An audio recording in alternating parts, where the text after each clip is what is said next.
We do it every year. Our boldest SEC predictions, starting off here with Arkansas, will either beat LSU or Texas. Now, me being an LSU graduate and an LSU YouTuber, I am going to say Arkansas is going to beat Texas. But the LSU spot does set up really nicely for them. We'll talk about Arkansas's overall season as well. And by the way, live streams every Monday on the Hogs at 5 p.m. Central. We got some absolutely awesome guests coming up on the channel.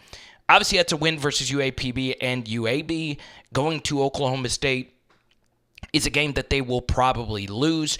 I would say the same about Auburn, as they'll have a mop-up game versus New Mexico the week before, and Arkansas has to go to Dallas to play Texas A&M. And as you can see from their schedule, lots of road trips. Only one true home game on their schedule. And then they welcome Tennessee to DWR, and Tennessee will have a bye week before they play that game. Now, the reason why I like this spot for Arkansas versus LSU is, well, of the rivalry, right? This game means a lot more for Arkansas than it does LSU. Arkansas will be a lot more desperate than LSU at this point of the season. LSU has a huge game versus Ole Miss a week before, and a look-ahead back-to-back road game versus Texas A&M. You guys know how I am about back-to-back road games. You can win one. It's really hard historically to win two. So Arkansas versus LSU very much could be the win. And that same logic can be applied here when it comes to Texas, okay? The week before, the Longhorns have to play a hungry Florida Gators team. Now, they do get that in Austin, but this game means a lot more to Sam Pittman and Arkansas than it does Texas. For Texas and LSU, if you were to ask most fans, they don't even view Arkansas as a top 5 game on their own schedules. And for Arkansas, this is the biggest games of the year, especially for the old heads, right? A lot of you remember the SWC days. I also think this Arkansas at Missouri game is a little tricky, so I'm going to stay away from the over-under, but Arkansas will have very long odds versus LSU and Texas, and I think they find a way to get it done. Let's go Florida 4.5. It feels a little suckery to take such a low number on a historically great program, but as many of you know and have heard, this is the hardest schedule in the SEC, the hardest schedule in college football, and I will go one step further. This is the hardest schedule I have ever seen in college football history. Only one guaranteed win on the schedule versus Samford. Pretty much every SEC team has at least 3 guaranteed wins. You have a very difficult game starting off versus Miami, and then you have another game versus Texas A&M. It is good that all 3 of their first games are at home, but obviously, it can get very tough. I think Mississippi State is a very interesting team going into the Jeff Lebby era. You do get a bye week before you play KJ Jefferson and UCF, but KJ beat you last year in Gainesville. Then, of course, at Tennessee, I think that is a loss for them. And then they also welcome a hungry Kentucky Wildcats team bye week. And then we get to the hardest, and I mean hardest, 5-game stretch you'll ever see. Georgia, Texas, both of those games away from Gainesville. Then you welcome LSU. Ole Miss will be coming after a bye. But part of the reason why I'm going over 4.5 is, well, I do have the extra information that Florida State might not be all that good this year. And on top of that, I can see Florida beating UCF. I feel pretty comfortable about that one coming off a bye. They'll also beat Samford. That puts them at 3. And then a lot of these other difficult games, teams versus pretty good teams, are a little bit more toss-uppy, so I'll go over. Now, before this next play, I want to make a confession. I have always disliked the Florida Gators, right? It's the most visceral game for me on LSU schedule every year. But I'm actually rooting for Florida this year in a way and pushing back against the Missouri Tigers. Now, I have always liked Elia Drinkowitz, but why am I doing that?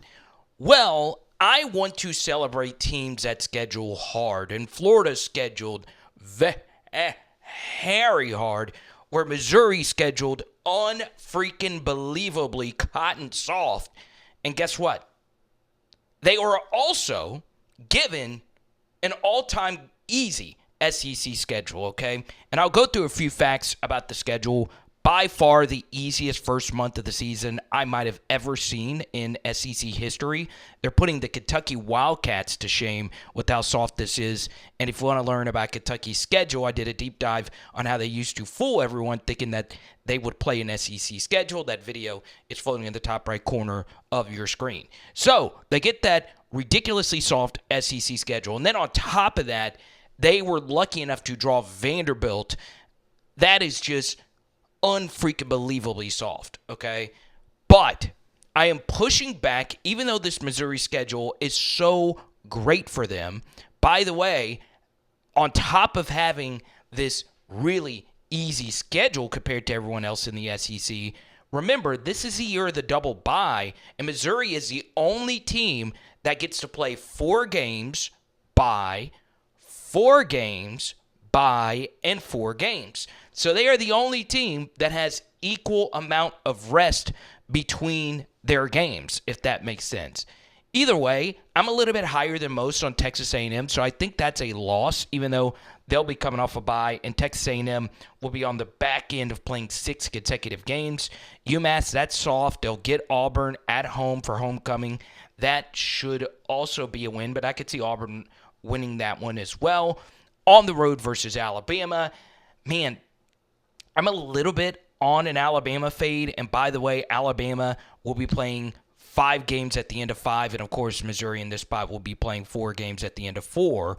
But still, I do like Alabama winning that game. I also like Oklahoma coming off the bye here for Missouri, but once again, Oklahoma, there will be playing 5 games at the end of 5. They will get Maine before they play that game, but still, I think Missouri will drop one of these 2 between South Carolina and Mississippi State.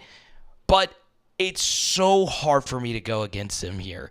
And I'm talking myself out of the under. And by the way, I am on record. You could go look at our first 2 SEC preview pieces, just like the video we're doing here.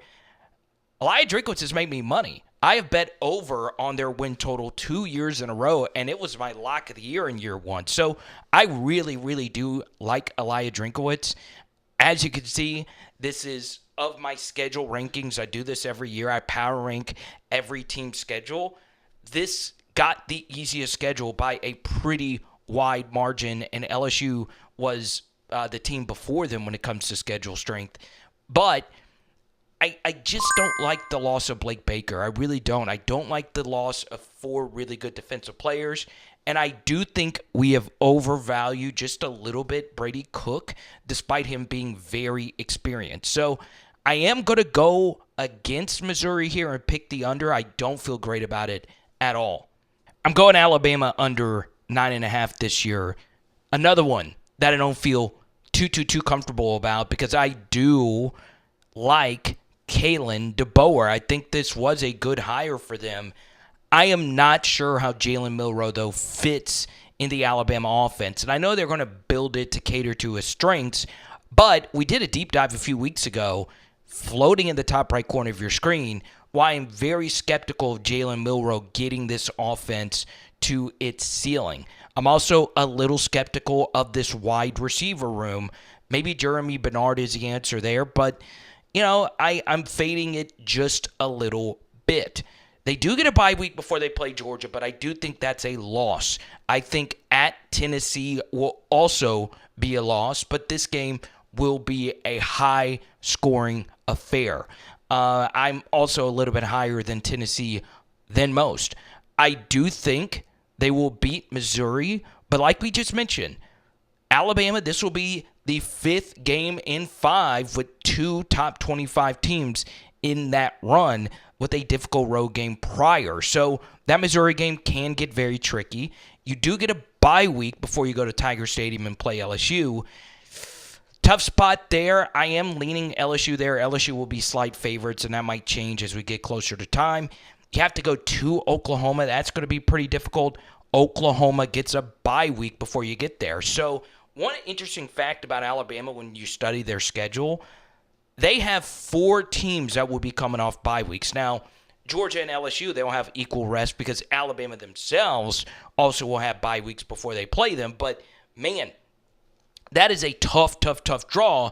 And we know Hugh Freeze is the ultimate Alabama killer as, well, he's beaten them twice before and probably shouldn't have beaten them for a third time last year. So I am going under, but overall this roster is still loaded. So one quick change, the Florida number did change, so we'll get to that in a second. I'll replace Florida with Texas and the under. I also like Georgia and the over. I do think they'll go 11-1 and make the college football playoff. We get to Ole Miss. I'm leaning over, not on fire about it. And for LSU, I have them about 9-3, 10-2, so I'll stay away from there. Alabama, as we've said, under. Tennessee, I liked it better at 8.5. Don't love it at 9.5, so I will stay away knowing defensively there are some question marks. We then get to Missouri. As I've already said, under, even though Elijah Drinkwitz has made me money. Texas A&M, I'm actually leaning the over. These two teams play each other, and that very well could decide either one of these. We get to Auburn. Am leaning a little towards the under, but I do think they can win that final game versus Alabama. Oklahoma, I'm staying away. Kentucky, leaning under here. Don't know what I'm going to get out of Brock Vandagriff. Same thing could be said about Lenore Sellers at South Carolina, so I'm going to stay away from that one as well. We get to Arkansas. That's another stay away, but if I feel they're going to beat LSU or LSU or Texas, I could see the over hitting there. Florida, I don't feel as comfortable about my over pick, but I'll stick with it. Mississippi State, I'm actually leaning slightly towards the over, and the same can be said about Vanderbilt. I love the over there. So now let's get to my favorite play of the year, and this is a no-brainer for me. More so Nico than Connor Weigman, but I have no idea why Nico's passing total is so small at 2,550.5 yards. This is an easy smash over wherever you could play it. Nico's not much of a runner, right? I could even say Connor Weigman could be a slightly better runner than Nico. Tennessee's secondary has a lot of question marks. I think Nico's going to have to throw Tennessee into a lot of wins this year. So this is an easy over for me. Same could be said about Connor Weigman at 25-50, but their defense is better, so I don't know if they're going to be in as many shootout kind of games. I also don't know if they're going to be as vertically, I guess you could say, ambitious as the Tennessee offense will be next year. Now, I also like putting a few nickels and dimes on their Heisman odds. Obviously, it's a little bit more distant for Connor Weigman, so I might like that play a little bit better. I've also done film studies on Connor Weigman on Power Hour NFL, my NFL channel, on how he could be the number 1 overall pick in next year's NFL draft. So if that's the case, and we also know that the Heisman winners over the past couple of seasons have also been really high draft picks, then that would make you even more so probably want to bet Connor Weigman to win the Heisman next year, because I do think there is a world where he is a top 5 draft pick next season. So I'm fine with betting either for Heisman. Now, give me your absolute best plays down below. And if you want to check out more of our videos, bang, there you go. Let's go. It's that season, baby. It is Power Hour SEC. Boom. See you in Vegas. And tonight, we are doing stakes. Let's go.